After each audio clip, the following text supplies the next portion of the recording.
And yo, I'm Trav with the Sports Bag Bros podcast. In this episode, we're going back to boxing. The last time you might have checked this show out with the boxing on the headline was when we talked about what was considered the greatest round of all time. Tommy Hearns and Marvin Hagler got together for their epic battle that lasted almost 3 rounds. In fact, their first round is considered the best round in boxing history. There is no shortage of people, mainstream or fans, who think otherwise.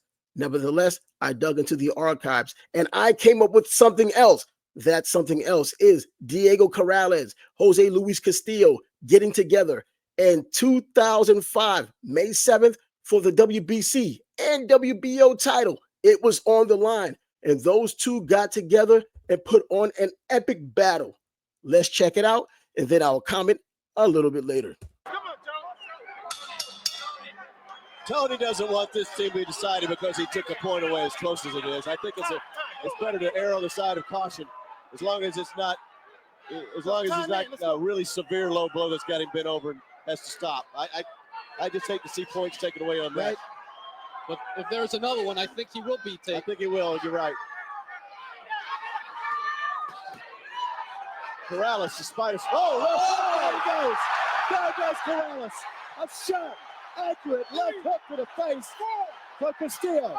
Will he get up? 6, 7, 8. Come to me. You all right? We'll continue? Okay, here we go. Time. Come in. His mouthpiece was knocked out. He'll get a few extra seconds here. Put it in. Joe Goosen smartly, very slowly, putting it back in. It was a one-punch knockdown. Corrales in deep trouble, obviously. He's in big trouble. I think he's done. 3,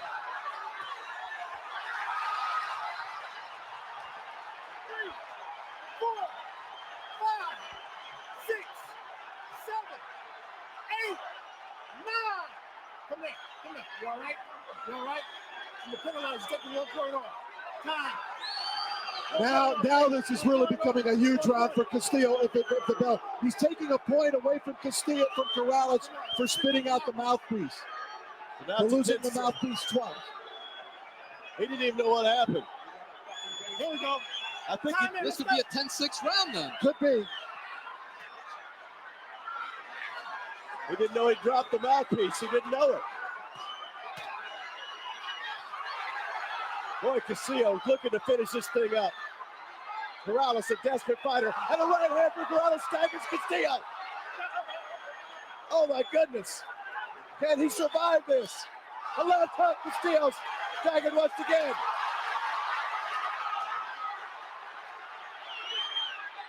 Both fighters, but Castillo won't go down. He's never been down. I don't think I've ever seen anything quite like this.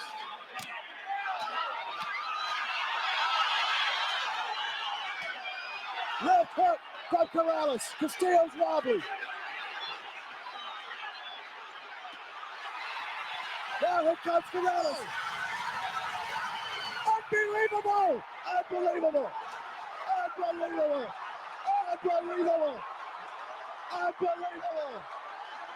Diego Corrales comes back in a round he was losing 10-6 and wins the fight and knocks out Jose Luis Castillo. And you saw for yourself how it all turned out. Excellent fight. These two got together and put on an epic battle. And for those who might have seen the fight from the very beginning, you would have known the torrid pace and the fortitude that went into this fight from the very beginning up until the stoppage would happen in round 10.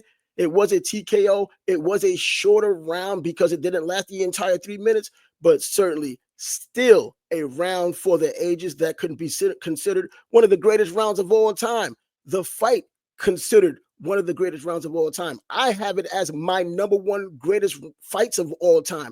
I talked to the late Burt Sugar. He had it in his top 5. So it's certainly in my top 1.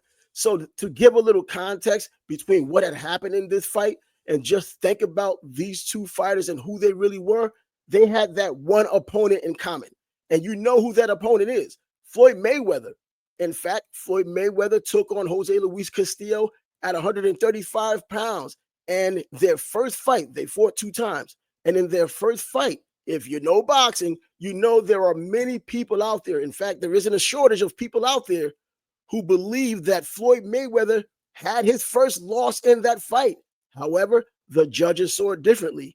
Bias, my partner on the Sports Bag Bros podcast, he and I watched that fight all over again. We scored it round by round. And to my surprise, after all of these years of saying Mayweather won, I had Castillo winning that first fight.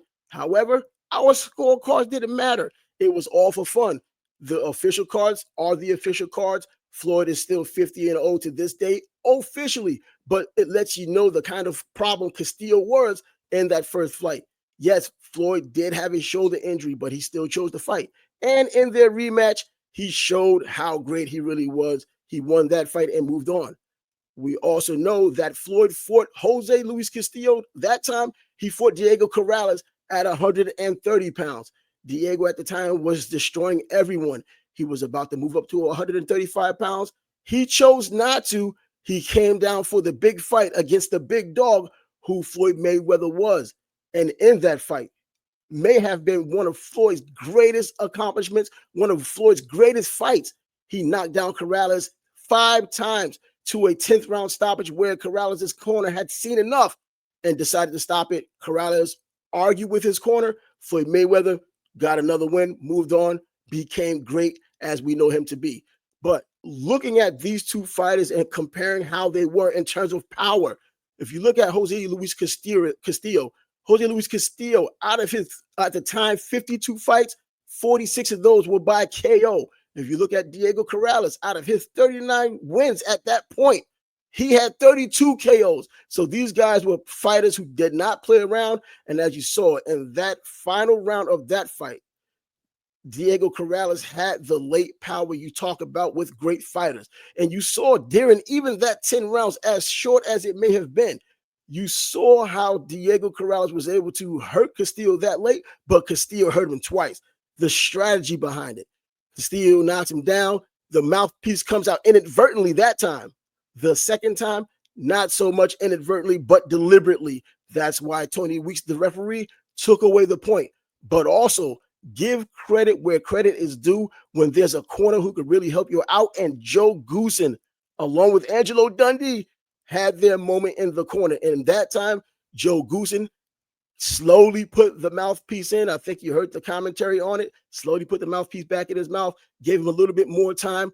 Peak athletes don't need a lot of time, just a little bit of time to get his act together. And he was able to go out there. But that pep talk, if you've seen some of these other videos, the pep talk for that 5 seconds that Joe Goosen gave to Corrales, letting him know, you got to get it. You got to get it. He went out there and he got it.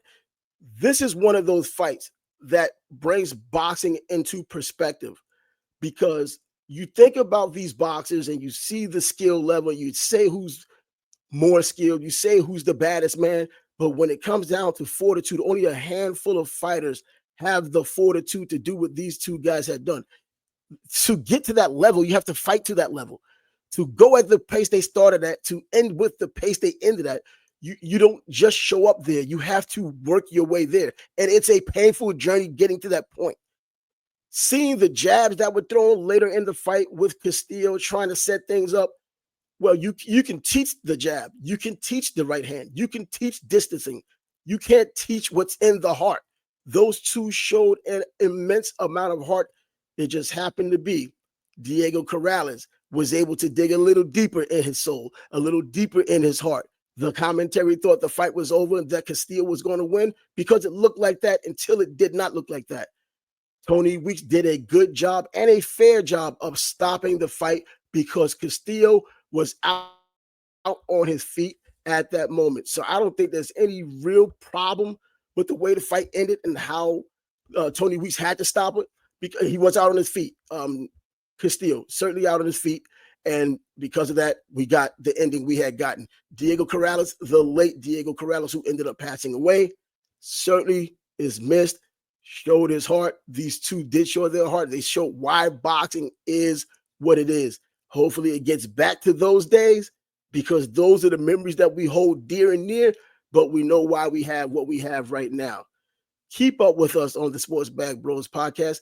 We are a sports channel. We don't just do boxing. We do other sports as well. It just happens to be this show right here is boxing for the moment. We'll do basketball. We'll do football. We'll do these little 10-minute pops of video to where we can analyze a little bit later. But until then, you can bounce along with me. Turn around and see. Won't you dance with me, lady? Bounce, bounce, baby, bounce. Turn around and see. Won't you dance with me, baby?